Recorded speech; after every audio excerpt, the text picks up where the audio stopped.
सप्रेम साहेब बंदगी साहेब। नमस्कार, मेरा नाम है विकास कबीर और आप देख रहे हैं वी कबीर विचार द्वारा प्रस्तुत वृत्तांत। यह वृत्तांत विशुद्ध रूप से सद्गुरु कबीर साहेब द्वारा अपने परम शिष्य धनी धर्मदास जी साहेब को सत्योपदेशित सत्य ज्ञान पर आधारित हैं। वृत्तांत के इस प्रकरण में हम वर्णन करने जा रहे हैं सत्य पुरुष की 16 शक्तियां कौन सी हैं तथा जीव कैसे सत्यलोक को जाता है। धर्मदास जी सद्गुरु कबीर साहब से कहते हैं कि हे साहिब, आप सत्य पुरुष के समान हो और दयावान हो। आपके वाणी वचन बहुत ही मधुर है। इस निरंजन रूपी मन को मैंने अच्छी तरह से समझ लिया है। हे साहिब, मैं अज्ञान रूपी गहरी नींद में सोया हुआ था। आपने मुझ पर कृपा करके आगे होकर जगा दिया है। अब आप अपने सत्य शब्दोपदेशों की क्रमबद्ध डोरी अथवा आधार के संबंध में मुझे समझाकर कहो कि किस रहनी घनी अथवा सदाचरण से रहा जाए ताकि इस काल का तिनका टूट सके। डोरी जीव का सत्य पुरुष तक पहुंचने का आधार है। सद्गुरु कबीर साहब धर्मदास जी से कहते हैं कि हे धर्मदास जी, तुम्हें अब सत्य पुरुष के प्रताप तथा प्रभाव के संबंध से अवगत कराता हूं। सत्पुरुष तक जीव की पहुंचने की डोरी या माध्यम अथवा पंथ के संबंध में तुम्हें जानकारी देता हूं। जब जीव हंस में सत्य पुरुष शक्ति आकर समा जाती है तो फिर काल रूपी कसाई उस जीव को सत्यलोक में जाने से रोक नहीं सकता। सत्य पुरुष में ये 16 शक्तियां रूपी सद्गुण हैं और इन सत्य पुरुष की शक्तियों को अब ध्यान पूर्वक सुनो।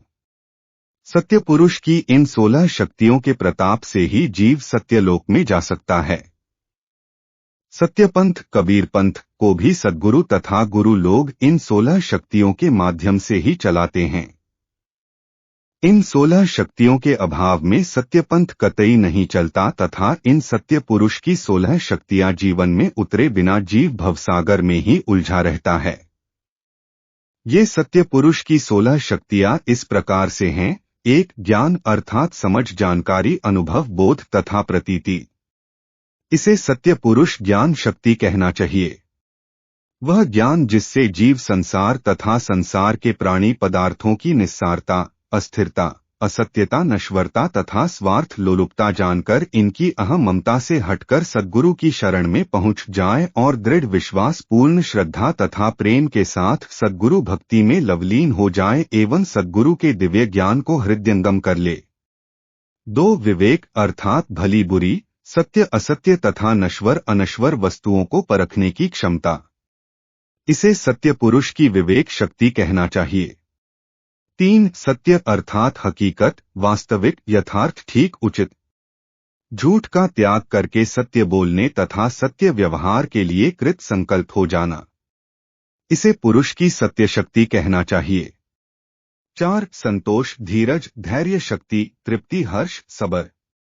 प्रभु जैसे रखे, जो भी दे तथा जैसा चाहे वही प्रेम के साथ स्वीकार करता रहे अथवा सबर रखें।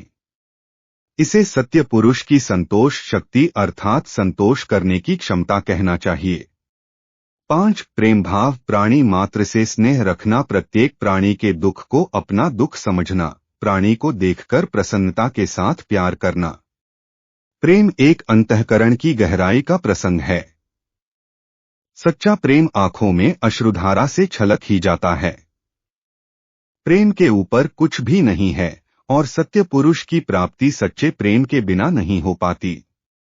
सच्चे दिल से प्रेम करने को सत्य पुरुष की प्रेम शक्ति कहना चाहिए। 6. धीरज, धैर्य, चित्त की स्थिरता, धीरता। जीवन में संकल्प विकल्प से रहित होकर धैर्य धारण करते हुए निष्कर्म कर्म करता रहे। इसे सत्य पुरुष की धीरज शक्ति अथवा धैर्य शक्ति कहना चाहिए। 7. निर्घोष, अधिक नहीं बोलना। परमात्मा ने 2 आंखें, 2 कान तथा मुंह एक ही दिया है। आंख देखे सुने अधिक तथा बोले कम। इसे सत्य पुरुष की निर्घोष शक्ति कहना चाहिए। 8. दया अर्थात करुणा, रहम, कृपा, दूसरे के दुख को हटाने की इच्छा। दया ही धर्म की जड़ है। दया भाव से ही धर्म पालन होता है। दया के अभाव में संपूर्ण जीव पाप रूप है। उदार हृदयता वाले ही दया करते हैं। इसे सत्य पुरुष की करुणा शक्ति अथवा दया करने की क्षमता कहना चाहिए। 9 क्षमा अर्थात शांति, सहिष्णुता, सहन करने की शक्ति तथा कोई अगर भारी नुकसान भी पहुंचा दे तो भी उसे कुछ उलाहना न दे। क्षमा रूप ही सत्य पुरुष है। इसे सत्य पुरुष की क्षमा करने की शक्ति अथवा क्षमता कहना चाहिए। 10 शील अर्थात सदुचरित्र, अच्छा चाल चलन, सद्व्यवहार, सरल स्वभाव, उत्तम आचरण तथा साधुता है। शीलवंत पुरुष सर्वोपरि होता है तथा जीवन में लौकिक तथा पारलौकिक लाभ से उत्प्रोत हो जाता है। कोई शूरवीर ही शीलवान हो सकता है। शील स्वभाव जीवन को अत्यंत कीमती बना देता है। हंस गति मानव की शील स्वभाव से ही संभव है। आथर इसे सत्य पुरुष की शील प्रताप कहना चाहिए। 11 न्यायकर्मा, निष्कर्म, निष्काम भाव से किए जाने वाले सत्कर्म, फल की आशा नहीं रखकर किए जाने वाले सत्कर्म, सत्य पुरुष की प्रेरणा समझकर किए जाने वाले सत्कर्म। सकाम भाव से किए जाने वाले कर्म जीव बंधन का कारण बन जाता है तथा निष्काम भाव से किए जाने वाले सत्कर्म जीवन मुक्ति के आधार स्तंभ है। आथर इसे सत्य पुरुष की निष्कर्म करने की शक्ति अथवा क्षमता कहना चाहिए। 12 त्याग अर्थात बलिदान, न्योछावर छोड़ना, कुर्बानी, समर्पण, उत्सर्ग। अगर साहिब किसी को संपन्न कर दे फिर वह धन को अपना नहीं समझकर गरीब, अनाथ, रोगी, अपाहिज, गुरु साधु आदि की सेवा में निःसंकोच लगाता रहे। परमार्थ के लिए सद्गुरु आज्ञा से अगर सिर भी क्यों न कट जाए। इसे त्याग का ज्वलंत उदाहरण कहा जा सकता है। आथर इसे सत्य पुरुष की त्याग करने की शक्ति कहना चाहिए। 13 वैराग अर्थात विरक्ति, चित्त की वह वृत्ति जिसके अनुसार संसार की विषय वासना तुच्छ जान पड़ती है और वैरागी संसार के प्रपंच को त्याग कर एकांत में जाकर ईश्वर का भजन करता हो।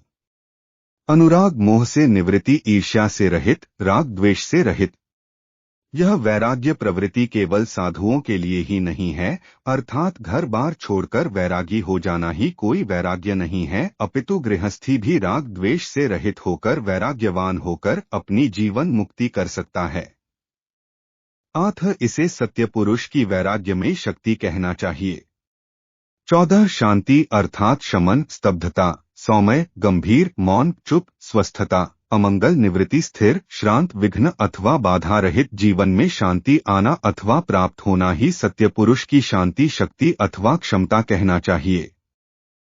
15 निज धर्म अपने आप का कर्तव्य फर्ज, स्वयं के द्वारा निष्काम भाव से किए जाने वाले सत्कर्म, स्वयं के द्वारा किया जाने वाला आवश्यक पुण्य, सदाचार, स्वयं के उचित नित्य नियम पालन करने की शक्ति अथवा क्षमता सत्य पुरुष की ही शक्ति है। अपने स्वयं के जीव पर भी दया करो। 16 मैत्री भाव अर्थात आत्मवत सर्वभूतेषुः, सभी आत्माओं को अपने समान समझकर उनसे मित्रता रखना और मित्रता भी सच्चे दिल से करते रहना चाहिए। यह भी सत्य पुरुष की प्रेरणा शक्ति का ही प्रतीक होता है। स्वयं के जीव पर दया करना ही निजधर्म होता है। ऐसे कर्म न करो कि जिससे तुम्हारा जीव इस भवसागर में गोता लगाता ही रहे। निजधर्म का अस्तित्व परमार्थ कतई से कम नहीं है। आथर इन सत्य पुरुष की प्रेरणा स्वरूप 16 शक्तियों का जब मिलकर जीव में परिवेश होता है तब ही जाकर जीव सत्यलोक में आराम करता है तथा सत्यलोक पहुंच सकता है। इन सत्य पुरुष की प्रेरणा स्वरूप 16 शक्तियों के प्रताप से ही जीव हंस सत्यलोक के पंथ पर चल सकता है तथा सत्यलोक तथा सत्यलोकाधिपति सत्य पुरुष के दर्शन कर सकता है। गुरु की सेवा बंदगी करने की भावना तथा गुरु के चरण कमल व गुरु के शब्दोपदेशों के अस्तित्व की पहचान होनी चाहिए तथा गुरु के चरण कमलों में ध्यान धरते रहो। इस प्रकार यह निजधर्म कर्म हृदय से करते रहने से काल को जीत सकते हैं और काल को जीतकर सत्यलोक जा सकते हैं। प्राणी मात्र की सेवा करने तथा संतों को घर पर बुलाकर सत्संग करवाने की बात वेद, पुराण, षट दर्शन तथा उपनिषदों में निहित है एवं भले आदमी भी यह बात कहते आ रहे हैं। कबीर साहब कहते हैं कि जिन घर गुरु की भक्ति नहीं, संत नहीं मिजमान, उन घर जम डेरा दिया, जीवत भये मसान। गुरु संतों को बुलाकर वर्ष में एक बार अवश्य ही सत्संग करवानी चाहिए। गुरु के समान ही संतों की भक्ति करनी चाहिए, जिससे ममत्व, अपनापन, अज्ञान, अहंकार तथा क्रोध नष्ट हो जाता है। सत्यलोक के स्वामी सत्य पुरुष का नाम सत्यनाम है तथा यह सत्यनाम अमृत के समान है। इस जीव के सच्चे साथी ही सत्य पुरुष है, जिनकी निश्चल धाम सत्यलोक है। सत्य पुरुष तक पहुँचने के साधन, मार्ग, अवलंब अथवा डोरी गुरु संतों की भक्ति तथा सत्य पुरुष की प्रेरणा स्वरूप 16 शक्तियां हैं, जिनका समुचित वर्णन इसी प्रसंग में चौपाई संख्या 5, 6 व 7 में स्पष्ट कर दिया है। सत्यनाम का स्मरण, ध्यान तथा साधना संगम रूपी पंथ से ही सत्यलोक पहुंचा जा सकता है। जिसकी विवेकमयी अंतर की आंखें नहीं खुली हो, वह प्राणी सत्यलोक नहीं जा सकता। कबीर साहब कहते हैं कि हे धर्मदास जी, मैंने तुमको सत्य पंथ पर चलने की पूर्ण पहचान करवा दी है। सत्य पुरुष के सत्य नाम का स्मरण, ध्यान व साधना संगम होने से ही साधक के ज्ञान चक्षु अथवा अंतचक्षु खुलते हैं। जो भी जीव हंस सत्य नाम का हृदय से स्मरण करेगा, वही अपने निजघर सत्यलोक पहुंच जाएगा। पूर्ण निश्चय के साथ गुरु के चरण कमलों में विश्वास रखने वाले का जन्म मरण का दुख मिट जाता है और मुक्त हो जाता है। वृत्तांत के इस एपिसोड में इतना ही। इसके अतिरिक्त यदि आप इस विषय में अपनी कोई बात, राय या सुझाव हमसे साझा करना चाहते हैं तो कमेंट बॉक्स में अवश्य कीजिएगा। इन्हीं शब्दों के साथ बहुत बहुत धन्यवाद।